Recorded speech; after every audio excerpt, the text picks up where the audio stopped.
Assalamualaikum warahmatullahi wabarakatuh. Shalom, Om Swastiastu, Namo Buddhaya, Salam Kebajikan. Perkenalkan, nama saya Lucia Abril Dimitri dengan NIM 2210611468 dari kelas Hukum Teknologi Informasi J. Pada kesempatan kali ini, saya akan mempresentasikan pendapat saya mengenai transaksi elektronik dan pentingnya pemahaman terhadap tanda tangan digital. Perkembangan teknologi informasi telah membawa perubahan besar dalam berbagai aspek kehidupan, termasuk dalam bidang hukum dan transaksi bisnis. Salah satu bentuk perkembangan tersebut adalah penerapan transaksi elektronik, di mana berbagai bentuk kesepakatan, kontrak, dan dokumen hukum kini dapat dilakukan secara digital. Namun, kemajuan ini disertai dengan berbagai tantangan baru, salah satunya terkait dengan penipuan berbasis dokumen elektronik dan penggunaan tanda tangan digital yang tidak sah secara hukum. Dalam 1 tahun terakhir, Kementerian Komunikasi dan Informatika atau Kominfo mencatat lebih dari 100.000 pengaduan terkait penipuan berbasis dokumen elektronik. Sebagian besar laporan tersebut berhubungan dengan dokumen PDF yang tampak sah karena memuat tanda tangan digital. Padahal, tanda tangan tersebut tidak memiliki kekuatan hukum. Direktur Pengendalian Aplikasi Informatika Kominfo, Teguh Arifyadi, menjelaskan bahwa banyak masyarakat masih mengira setiap dokumen PDF yang bertanda tangan digital otomatis sah secara hukum. Padahal, sebagian besar dari dokumen tersebut hanyalah hasil pembubuhan tanda tangan yang dielektronikkan, yakni tanda tangan basah yang dipindai atau disalin dalam bentuk gambar digital, bukan tanda tangan elektronik tersertifikasi yang diakui oleh pemerintah. Fenomena ini menunjukkan rendahnya literasi hukum masyarakat terhadap validitas tanda tangan digital dan membuktikan perlunya sosialisasi lebih luas agar masyarakat tidak menjadi korban penipuan dalam transaksi elektronik. Menurut Undang-Undang Nomor 11 Tahun 2008 tentang Informasi dan Transaksi Elektronik atau UU ITE, serta Peraturan Pemerintah Nomor 71 Tahun 2019 tentang Penyelenggaraan Sistem dan Transaksi Elektronik, terdapat 2 jenis tanda tangan elektronik. Yang pertama adalah tanda tangan elektronik tidak tersertifikasi, dan yang kedua adalah tanda tangan elektronik tersertifikasi. Tanda tangan elektronik tidak tersertifikasi yaitu tanda tangan yang dibuat tanpa menggunakan jasa penyelenggara sertifikasi elektronik yang diakui oleh pemerintah. Contohnya meliputi tanda tangan hasil scan, tanda tangan digital dari aplikasi umum, atau tanda tangan yang ditempelkan secara manual pada dokumen PDF. Tanda tangan jenis ini tidak memiliki jaminan autentikasi dan mudah dipalsukan atau dimanipulasi. Berikutnya, tanda tangan elektronik tersertifikasi, yaitu tanda tangan yang dibuat melalui proses verifikasi atau penyelenggara sertifikasi elektronik yang telah terdaftar di Kominfo. Tanda tangan ini memanfaatkan sistem kriptografi untuk memastikan keaslian identitas penanda tangan dan integritas data dokumen. Contoh penyelenggara yang tersertifikasi antara lain adalah Privy ID, VIDA, Peruresign, dan DigiSign.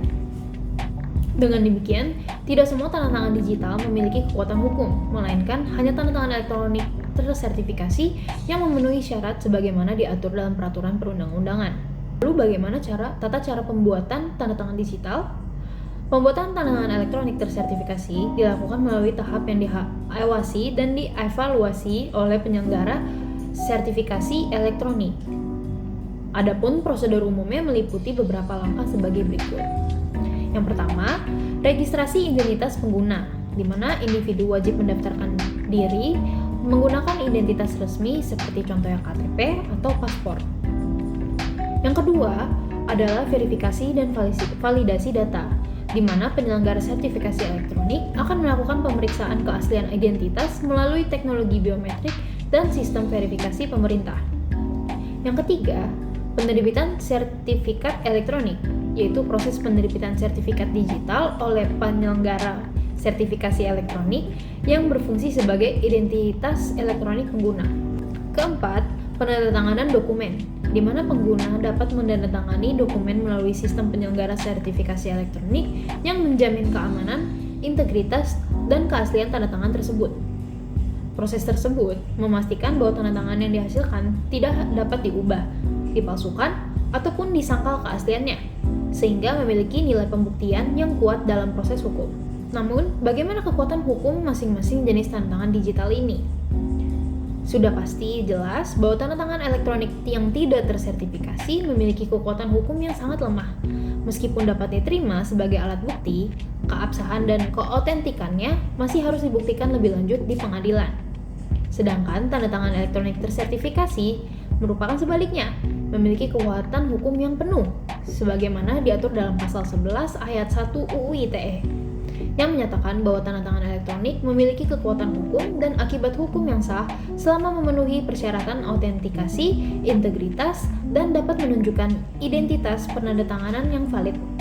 Dengan demikian, hanya tanda tangan elektronik tersertifikasi yang dapat disamakan kedudukannya dengan tanda tangan konvensional dalam konteks hukum perdata maupun administrasi. Kesimpulannya, saya secara pribadi mendukung pernyataan Bapak Teguh Arifyadi mengenai perlunya peningkatan kesadaran masyarakat terhadap penggunaan tanda tangan digital yang sah. Pernyataan tersebut sejalan dengan semangat pelindungan konsumen dan asas kepastian hukum yang diatur dalam pasal 28DI huruf D ayat 1 Undang-Undang Dasar Negara Republik Indonesia tahun 1945 yang menjamin setiap orang berhak atas pengakuan, jaminan, perlindungan, dan kepastian hukum yang adil. Selain itu, dukungan terhadap tanda tangan digital tersertifikasi juga sesuai dengan ketentuan pasal 5 UU ITE yang menyatakan bahwa informasi dan dokumen elektronik memiliki kekuatan hukum yang sah sepanjang dapat menjamin keaslian, keutuhan, dan keterandalan informasi yang terkandung di dalamnya. Dengan memahami hal ini, masyarakat akan lebih berhati-hati dalam menandatangani atau menerima dokumen elektronik, serta memilih menggunakan layanan tanda tangan digital yang tersertifikasi untuk memastikan legalitas dan keamanan transaksi. Kasus maraknya penipuan berbasis dokumen digital menunjukkan bahwa kemajuan teknologi harus juga diimbangi dengan peningkatan literasi hukum masyarakat. Tanda tangan digital memiliki peran penting dalam mendukung keabsahan transaksi elektronik, tetapi hanya tanda tangan yang tersertifikasi oleh penyelenggara sertifikasi elektronik yang memiliki kekuatan hukum yang penuh. Oleh karena itu, penggunaan tanda tangan elektronik harus disertai dengan pemahaman yang benar mengenai prosedur dan dasar hukumnya. Pemerintah melalui Kominfo perlu terus mendorong edukasi dan regulasi yang ketat agar masyarakat dapat bertransaksi secara aman, sah, dan terlindungi dari tindak penipuan di era digital. Sekian presentasi dari saya, kurang lebihnya mohon maaf. Wassalamualaikum warahmatullahi wabarakatuh.